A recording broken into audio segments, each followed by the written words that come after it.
এইবাৰ পাঠশালা সাহিত্য সভাৰ অধিৱেশনত গীত পৰিৱেশন কৰিবলৈ গৈ বৰ বেয়াকৈ অপমানিত হ'ল লোকগীতৰ জনপ্ৰিয় কণ্ঠশিল্পী প্ৰণীতা বৈশ্য মেধি। হয় বন্ধু-বান্ধৱীসকল, তেখেতৰ এই খবৰটো পাই সঁচাকৈ খুবেই দুখ লাগিল। তেখেতৰ এই ঘটনাটোক লৈ সমগ্ৰ অসম কঁপাই তুলিছে ঘটনাটোৱে। আচলতে প্ৰকৃততে কি হৈছিল শিল্পীগৰাকীৰ সৈতে আহকচোন শুনো। কণ্ঠশিল্পী প্ৰণীতা বৈশ্য মেধিয়ে সামাজিক মাধ্যমত উজাৰিলে ক্ষোভ আৰু তেওঁ কয় যে মই বহুত দুখ পাইছোঁ আৰু অপমানিত হ'লোঁ। তেওঁ কি ক'লে আহকচোন শুনো।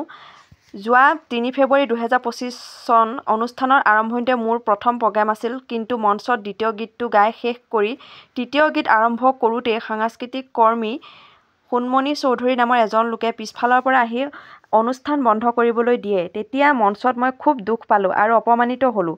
যিহেতু মোৰ প্ৰথম অনুষ্ঠান আছিল, অন্য শিল্পীবিলাকক যিদৰে সন্মান জনায়, কিন্তু মোৰ ক্ষেত্ৰত এখন গামোচাৰ যোগ্য নহ'লোঁ। লোকগীতৰ শিল্পী হোৱাৰ বাবে আমাক অপমানিত কৰিলে নেকি? যদি এনেকুৱা মানসিকতা হয় তেতিয়াহ'লে আমাক মাতি নি অপমানিত কৰিব নালাগিছিল। মই খুব দুখ পাইছোঁ অন্তৰত। যদি এনেকুৱা মানসিকতা হয় আমি শিল্পীসকল কেনেদৰে জীয়াই থাকিম? সঁচাকৈ খবৰটো শুনি খুবেই দুখ লাগিল। শিল্পীসকলক জীয়াই থাকোঁতেই সন্মান কৰিবলৈ শিকক।